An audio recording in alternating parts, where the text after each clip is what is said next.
Hi guys, thought I'd just make a little update here. Today is April the 3rd, 2014. First of all, school is going pretty well. Everything's going smoothly so far. I have my first exam, which is actually a lab exam. I have a thing up here. Physics lab exam on April 17th, and then I have final exams from April 22nd throughout the 29th. So I will not be back home until the 29th of this month. So I'll actually be here for my 20th birthday, which is on the 28th. When I went home a couple of weeks ago, I did film one video. I filmed the second part of the Tektronix CMD80 demonstration, in which I demonstrate the machine with all my vintage cell phones. A few of you might know that I actually uploaded that video, and then about half an hour later I took it back down. The reason for this is I forgot to put in the video, there was kind of a cool, funny little scene that I wanted to put in the beginning of the video but forgot to. And the scene has really no importance to the video itself, but I've been planning to put it in there ever since I planned on filming the video. And I think it's a cool idea and I want to get it in there. So I've taken down the video. I'm going to re-render it with that part in it. Unfortunately though, the video clip I want to put in it, it's on a DVD back home. So I'm not going to be able to get that video rendered and uploaded until at the earliest April 29th. So that kind of sucks, especially since otherwise it's ready to go. It's been ready to go for a few days now, but yeah, sorry about that. So there's gonna be a wait for another 3.5 weeks before I get that up, but oh well, I guess. I do have a couple other small videos, just dinky little things that I filmed that I can put up in the meantime. You know, as I said in the last update video, which was actually the last video I uploaded before this one, I never like uploading more than one update video in a row, but oh well, I guess. You know that I got the super rare vintage electronic device I talked about.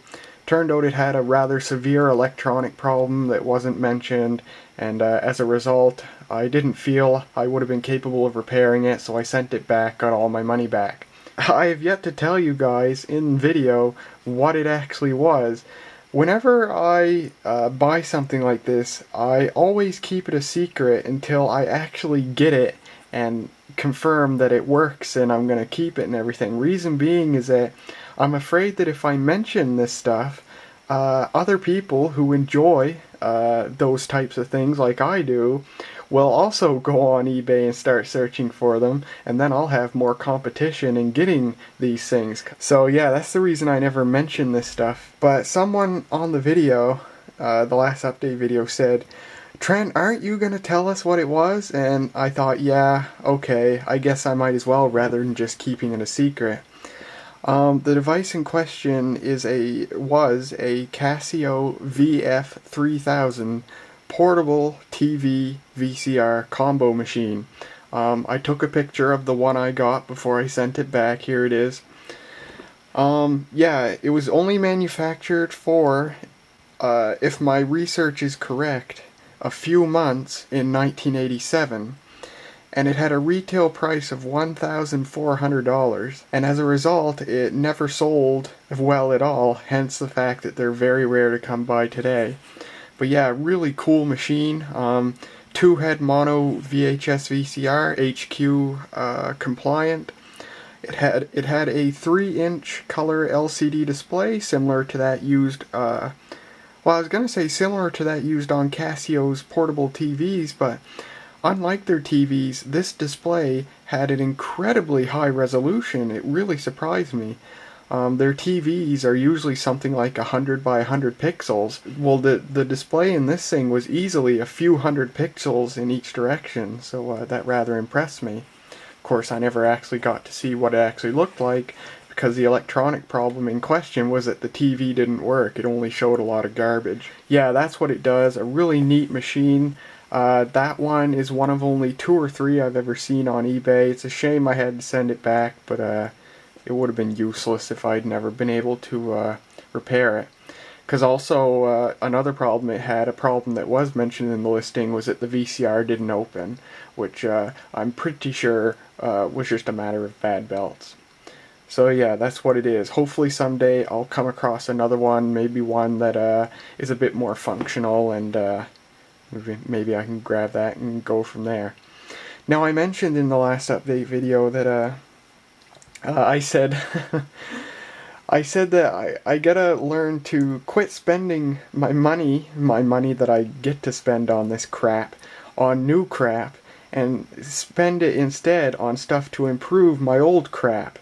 Yeah, I say that often a lot, and it never goes through very well.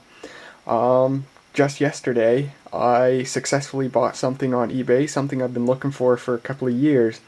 You guys are going to be thrilled as hell to hear this, I know, but it's another fluorescent lantern, a vintage one, and I've been looking for one for a couple of years. It is slightly rare, and somehow, I don't know how, but somehow they have some sort of following, because every one I've ever seen on eBay got immediately snapped up, and oftentimes they ended in bidding wars between 2 or 3 people.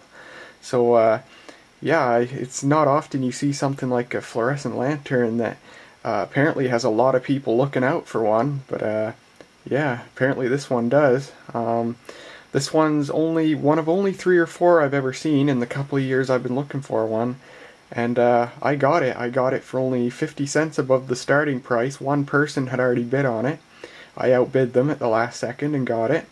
I got it for a good price, just a little more than half that of the price I paid for the Casio VF3000. So that's nice. And yeah, that'll arrive at home in a couple of weeks, and then when I'm home on the 29th, I'll get to open that up and try it out. Hopefully it works. It was sold explicitly as untested, so I have no clue if it actually works or not. It is physically intact. It's in really good shape. But yeah, I got that. I've been looking for one for quite a while, and hopefully it works. Oh, something I want to show you. Just a couple hours ago, I took my garbage to the dumpster, and I came back with this. It's a Black & Decker bread maker, modern thing, all electronic controls and stuff. Yeah, I took out my garbage and saw this thing in the dumpster, so I grabbed it. I figure at the very least, I haven't plugged it in to see what it does. Reason being is that there was a bunch of snow inside it, like inside the electronic compartment and stuff. So if I power it up at all, it's not going to be till I can take it apart and make sure everything's dry. I possibly won't bother to plug it in and see if it works or if it's repairable at all. But I figure at the very least I can gut it, get a couple of good motors out of it. I notice a fan in here as well as the main motor which drives the actuator. So I figure I can get maybe a couple of cool parts out of it. Made in China, but I looked at reviews online and seems to be actually a really decent unit, which is surprising considering in the past few years Black & Decker's gone really downhill. This particular unit is actually just a generic Chinese thing. I looked online, and this is actually sold under 1 or 2 other brand names as well. But it's apparently a decent unit. LCD display, electronic control. It's got the remains of someone's bread on the shaft there. It's kind of gross. But yeah. I figure at the very least I'll get a couple of parts out of it. I might dry off the inside and plug it in and see if it works. But regardless of what I do, when I get home, I'll make a video of this, whether it's a video of tearing it apart or plugging it in and see if it works. You'll see another video of this thing, and maybe I'll get some cool stuff out of it. I always like getting motors and stuff. I've actually never owned any AC motors. All the motors I've ever toyed around with were DC. So it'd be fun to get some AC motors. Well, that's all I got for you for this video. Just wanted to let you know what's going on. Wish me luck for the remainder of school and my final exams. And Next time I see you guys will be at the earliest April 29th. So until then, later.